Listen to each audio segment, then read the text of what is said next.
भजो मुरली मनोहर नंद लाला।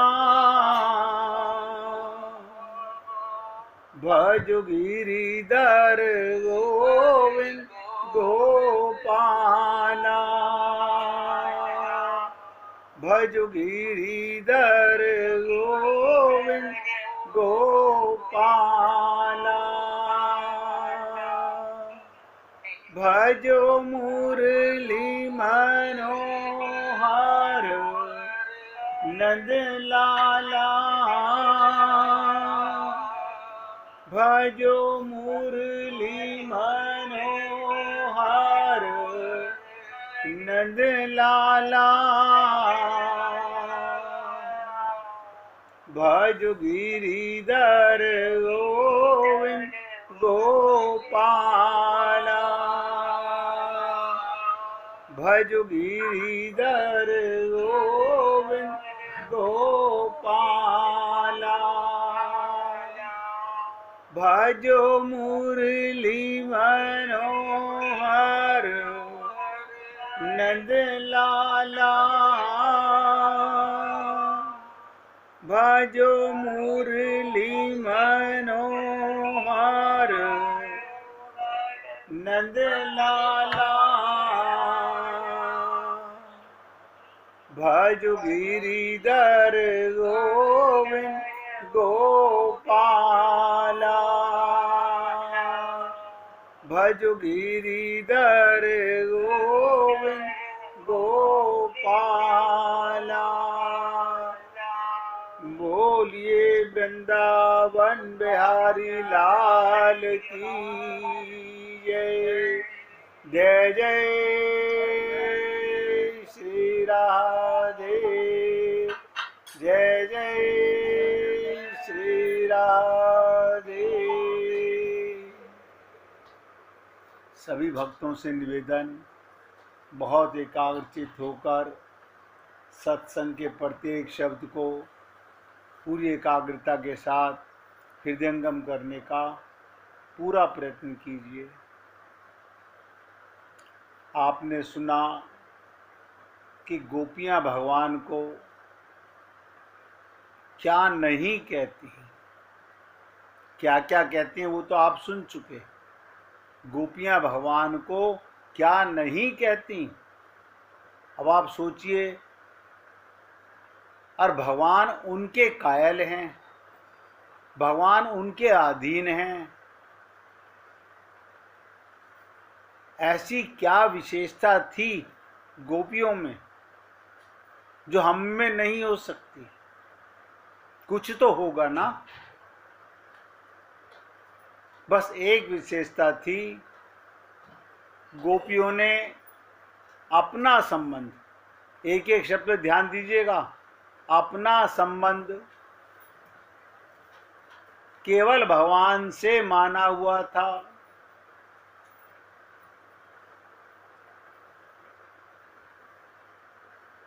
लेकिन हमने पहले तो अपने को जाना ही नहीं कि हम कौन हैं, स्वयं को नहीं जानते, तो संबंध भी कैसे बनेगा।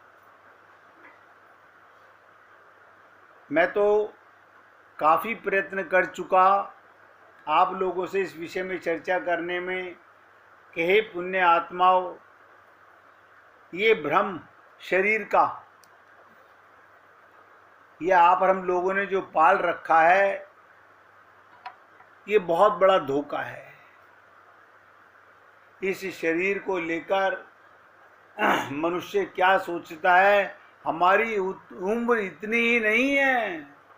आपको लगता है ना बस और 10, 5, 20 साल जिएंगे। आप इतनी उम्र समझते हो अपनी। देखो कैसा बड़ा भ्रम है। हर व्यक्ति किससे पूछो, अरे बाबा हम 70 के हो गए, 80 के हो गए, 90 के हो गए, और कितना जिएंगे। मतलब आपकी उम्र केवल 10, 20, 50 साल रह गई है, जैसा हमने समझ रखा है कि जन्म लिया और मर गए, इतनी अपनी उम्र नहीं है। अपनी उम्र बहुत लंबी है। हम अजन्मा हैं, अमर हैं, अविनाशी हैं, चेतन हैं, अमल हैं, सहज सुख राशि। ये तो वो हाल हो गया जैसे कोई बीच में किसी गांव में ठहर जाए और कुछ दिन रहकर वहां से चला जाए। आप देख लीजिए, आप लोगों ने कितने मकान बदले होंगे जन्म लेने से बाद में। ऐसे ही हम थोड़े से समय के लिए, बहुत थोड़े से समय के लिए मनुष्य शरीर में आए हैं। हमारी उम्र इतनी नहीं है। उम्र तो उसकी होती है जिसका जन्म होता है। ये सब करेक्शन कीजिए अपने अंदर।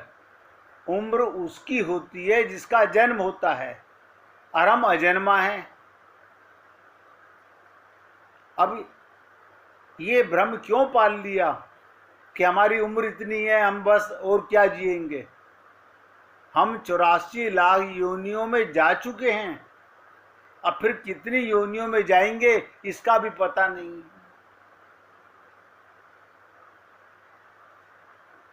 लेकिन अगर मुक्ति हो जाए, भगवत प्राप्ति हो जाए, इसको कहते हैं कल्याण हो जाए। सब नोट कीजिए, कल्याण हो जाए। अगर हमारा कल्याण हो जाए फिर सदा परमात्मा के साथ रहना है, सदा परमात्मा के साथ। तो क्या आप नहीं चाहते हम परम सुख, परम आनंद, परमात्मा उस जगह रहें जहां कभी कोई दुख आ ही नहीं सकता, जहां दुख होता ही नहीं है। दुख का केवल आप हम लोगों ने भ्रम पाल रखा है। आप बताओ आत्मा को कैसा दुख है, आप बता दीजिए।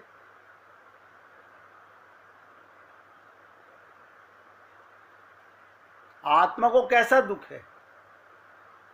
कल मैंने निवेदन किया था, आपका मृत्यु से कभी सामना नहीं होगा।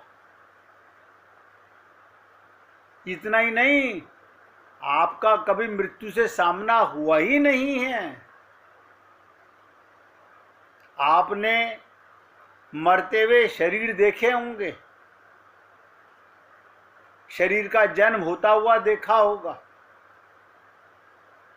आत्मा को मरते हुए कभी नहीं देखा होगा।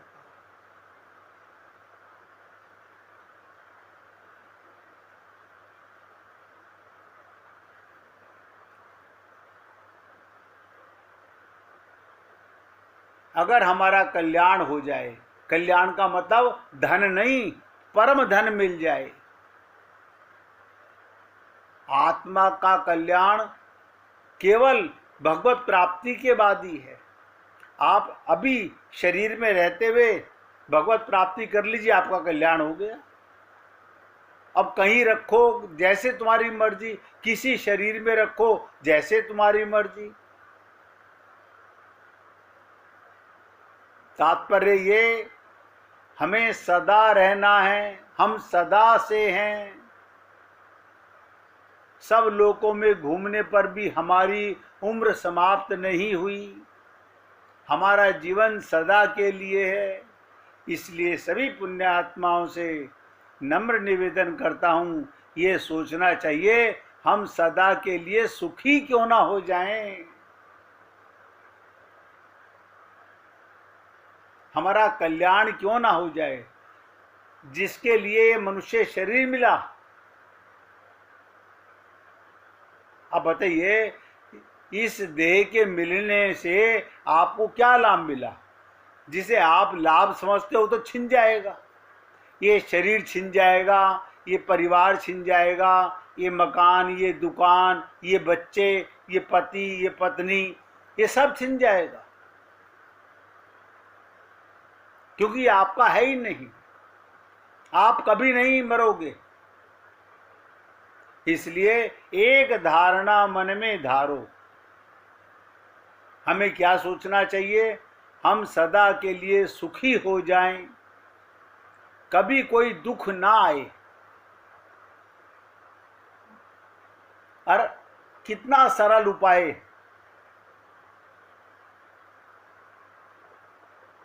आत्मा होकर हम अपने को आत्मा नहीं मानना चाहते। मैं कई बार सोचता हूं हम कितने बड़े भ्रम में, कितने बड़े धोखे में, कितने बड़े सपने में हैं। जब लवलेश मात्र सुख मिलता है गहरी नींद में, वो हमें भूल जाते हैं, उसमें हमें कुछ मिलता नहीं। बस इतना होता है, स्वप्न से भी बच गए, रात के सपने का भी दुख नहीं रहा और दिन के सपने का भी दुख नहीं रहा। आनंद अनुभूति तो होती है लेकिन मिलता नहीं।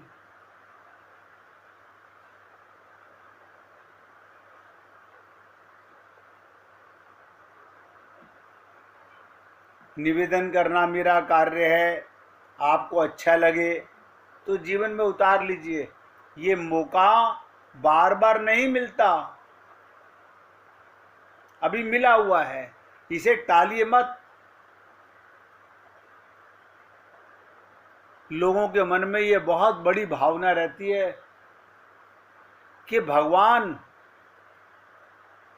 हमें मिलते क्यों नहीं, भगवान आते क्यों नहीं।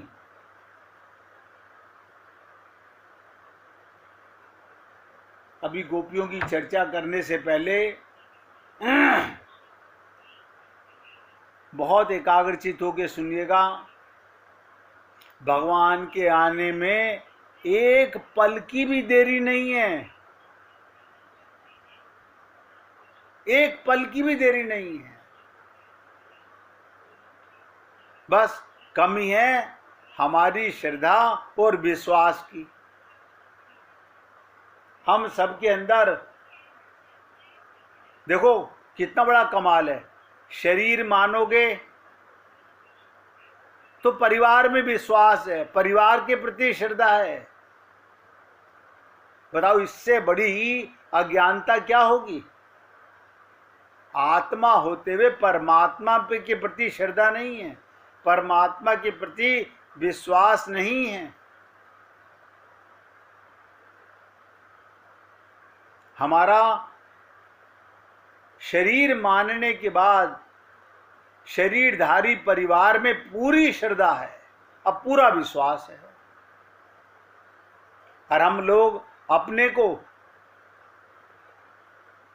बहुत ज्ञानी विद्वान मानते हैं, यानी जिसके अंश हैं, जो सदा साथ है, जिसने कभी हमारा त्याग किया नहीं, जो कभी हमारा त्याग करेगा नहीं, जो हमारा परम पति है, परम पिता है, परम पुत्र है, परम सखा है, परम स्नेही है,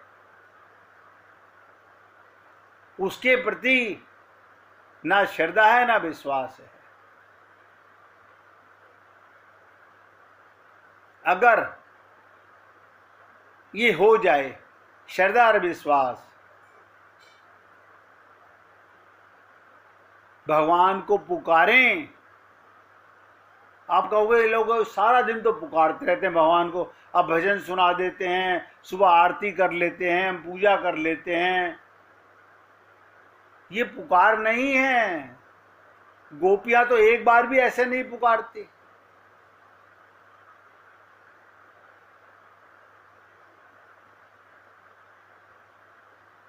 गोपियां एक बार भी ऐसे नहीं पुकारती।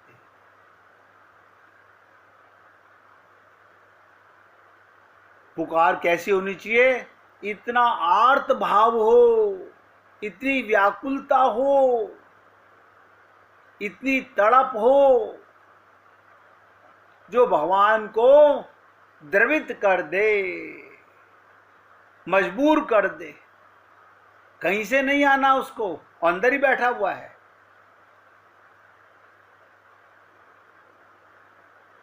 भगवान की कृपालुता पर परम विश्वास रहे।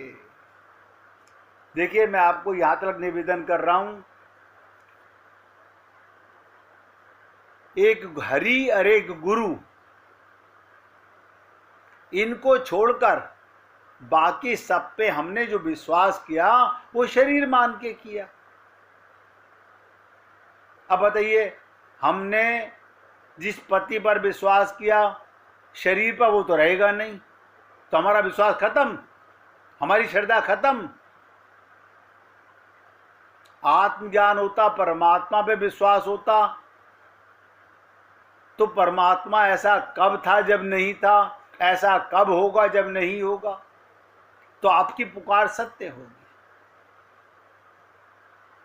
भगवान आना चाहते हैं, मिलना चाहते हैं, उनकी कृपालुता पर परम विश्वास रहे। प्रार्थना करने मात्र की देर है, फिर उनके आने में देर नहीं है।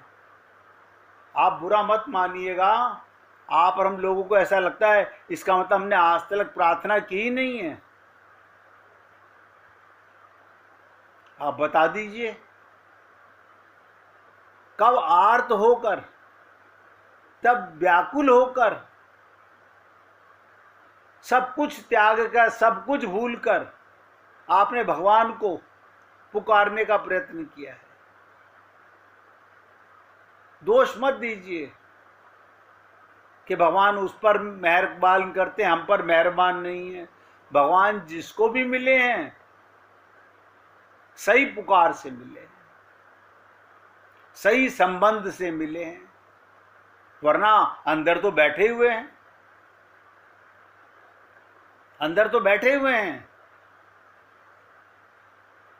भगवान से हमारा विवाह, भगवान से हमारा संबंध, ध्यान से सुनो, किसी पंडित को बुला के उसे पति नहीं बनवाना।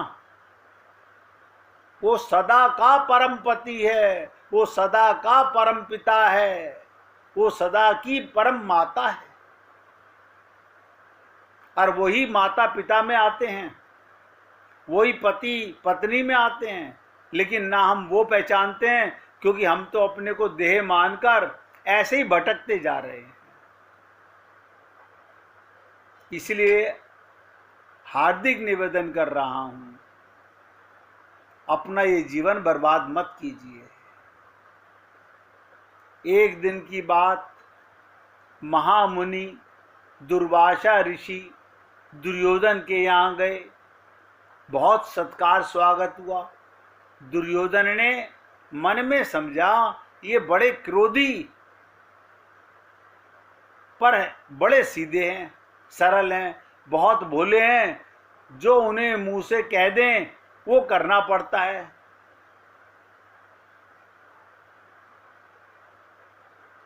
ब्रह्मा को भी करना पड़ता है, संत के सामने भगवान झुकते हैं। ये इनकी ताकत है, तो ऐसा उपाय करें कि पांडव इनके श्राप के भागी बन जाएं। देखिए, दुर्योधन अपने भाइयों का बुरा चाह रहा है। जिसका हृदय दुष्ट होता है उसके हृदय में इसी प्रकार की योजनाएं आती हैं। दुष्ट व्यक्ति योजना बनाता है, पर बनाता है किसी का बुरा करने की, अपनी भी और जगत की भी बुरा कर रहा है। उसके द्वारा योजना नहीं होती, सही योजना नहीं करता पापी व्यक्ति। तो दुर्योधन ने सोचा ये आ ही गए हैं और ऐसा कोई प्रयत्न करें इनके द्वारा पांडवों को श्राप मिल जाए, तो अपने को पांडवों से लड़ना भी नहीं पड़ेगा, इनके श्राप से मर जाएंगे और हमारा राज्य भी निष्कंटक हो जाएगा। तो आज मन ही मन दुर्योधन बड़ा खुश हो रहा है। आज दुर्वासा ऋषि आ ही गए हैं, अब तो काम बन गया। दुर्वासा जी भोजन करके जब आसन पर बैठे तो दुर्योधन ने हाथ पैर दबाए, वो प्रसन्न हो गए। संतों के प्रसन्न होने में क्या है, तो दुर्योधन ने कहा महाराज जी एक हमारी प्रार्थना भी है। बोले क्या? उसने कहा हमारे 5 भाई और हैं, वो वन में रहते हैं, अब बड़े धर्मात्मा हैं, इतने बड़े धार्मिक हैं, जगत में कोई है ही नहीं। आप एक बार जाकर उनकी कुटिया को भी पवित्र करें। बोले हाँ हाँ चले जाएंगे।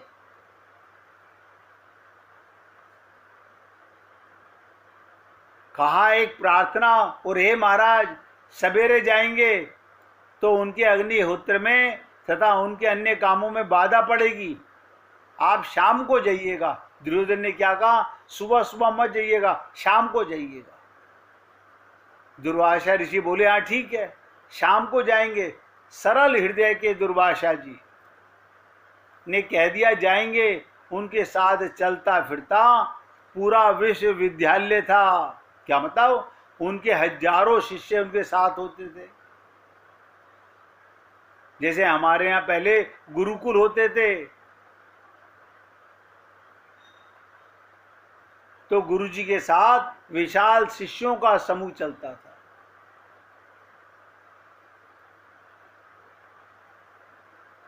दुर्वासा जी के साथ 10,000 विद्यार्थी थे।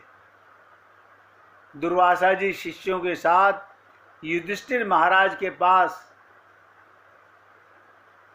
सायंकाल में पहुंचे। महाराज आइए, स्वागत है। पैर धोए, आचमन करा। महाराज भोजन? दुर्वासा जी बोले अच्छा, हम नदी तट से संध्या करके आते हैं, शाम का समय है, तब आकर जीमेंगे। वो तो चले गए। इन्होंने पीछे से द्रौपदी को बुलाया। बोले द्रौपदी क्या होगा? द्रौपदी बोली महाराज मैं तो भोजन कर चुकी हूं।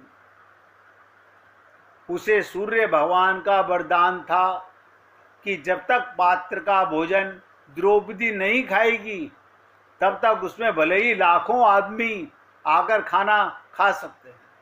अक्षय पात्र था उसके पास। किंतु जब द्रौपदी खा लेगी उस दिन पात्र में से तो भोजन सामग्री नहीं मिलेगी। द्रौपदी क्या करती? सभी को भोजन कराने के बाद अतिथियों की, अभ्यागतों की कोई बाट नहीं देखता।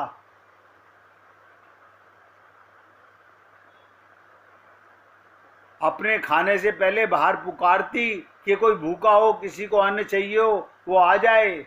जब दूर दूर से लोग आके ले जाते, भोजन कर लेते, तब द्रौपदी भोजन करती। रोज वहां भंडारा होता, एक दिन नहीं। दूर दूर के लोग आते, भाई वहां तो मिलेगा ही।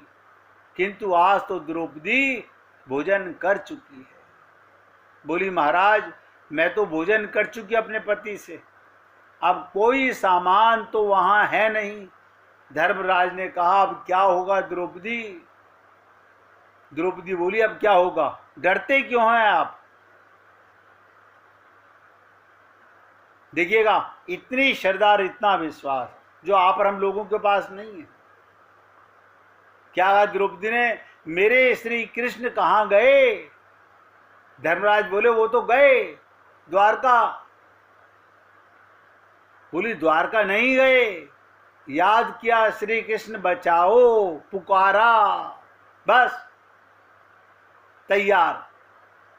मानो खड़े थे वहीं पर, आकर बोले कृष्ण मुझे बड़ी भूख लगी है, कुछ खाने को हो तो दो। द्रौपदी द्रौपदी बोली भगवान खाने को तो नहीं है, इसलिए तो आपका स्मरण कर दिया था, इसलिए मैंने आपको स्मरण किया। आज भोजन को लेकर ही पहले संकट आया हुआ है। भगवान बोले देखो भाई विनोद का अवसर होता है, मैं तो भूखा खड़ा हूं और तुम मुझसे विनोद कर रही हो। वो बोली महाराज विनोद नहीं, सचमुच खाने को नहीं है। वे बोले ला अपनी अक्षय पात्र जो तेरी बटलोई है तो ला। द्रौपदी बटलोई ले आई। भगवान ने देखा एक पत्ता साग का उसमें लगा हुआ था। भगवान ने पत्ता उठाया और कहा तू तो कहती है कि नहीं है, ये तो सारे विश्व को तृप्त कर सकता है, क्योंकि इससे तृप्त होंगे विश्व आत्मा, सारे विश्व के आत्मा तृप्त हो जाएंगे। भगवान ने उस साग का एक पत्ता खाया और खाकर कह दिया सारा विश्व तृप्त हो गया। कहने भर की देर थी, सारा विश्व संतृप्त हो गया। उधर 10,000 विद्यार्थियों सहित दुर्वासा मुनि नदी में सूर्योपासना करने के बाद उन्हें डकार आने लगी, सभी के पेट फूल गए, सब आपस में एक दूसरे को देखने लगे। दुर्वासा जी ने कहा अब यहाँ से द्रौपदी के पास, युधिष्ठिर के पास नहीं जाएंगे, वहाँ खाना कौन खाएगा। तो भगवान के कहने पर जब भीमसेन और सहदेव दोनों भाई दुर्वासा जी को बुलाने नदी तट पर गए, उन्हें भीलों ने बताया महाराज वो तो दूसरे रास्ते से भाग गए। ये है सकाम भक्ति, भगवान पर एकांत विश्वास, अटूट विश्वास। सकाम भक्ति हो, पूर्ण निष्ठा हो, यदि अन्य हो तो अनन्य निष्ठा सकामता को नष्ट कर देती है और प्रेम दे देती है।